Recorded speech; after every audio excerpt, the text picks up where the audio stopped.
नमस्कार दर्शक, आपण पाहतात आपले बदलापूर डिजिटल वृत्तवाहिनी आणि मी निखिल तुम्हा सर्वांचं स्वागत करतो। आज आपण भीम महोत्सव 2026 या कार्यक्रमात आलोय आणि आज इथे दिव्या शिंदे ज्यांना संपूर्ण महाराष्ट्र सरकार या नावाने ओळखतं त्यांचं इकडे आगमन झाले बदलापूरमध्ये। मॅडम, सर्वप्रथम तुम्हाला जय भीम। आज कसं वाटतंय, पहिल्यांदा तुम्ही बदलापूर मध्ये आला? मला प्रचंड छान वाटतंय आणि बदलापूरच्या लोकांचं इतकं प्रेम आहे माझ्यावरती हे बघूनच मी थक्क झाले। Thank you so much. आज कशा प्रकारे मॅडम तयारी असेल इथं?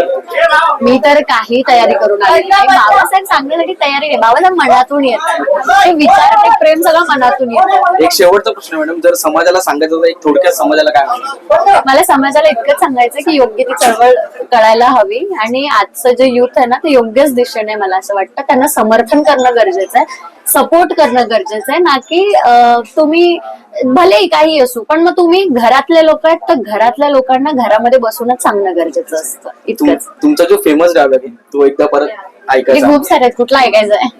जो आवडेल तुम्हाला। मला फेवरेट तर मला असं वाटतं की तुम कल भी अम्बेडकर से डरते थे, तुम आज भी डरते हो और तुम डरते रहोगे और ये डर हमें अच्छा लगा।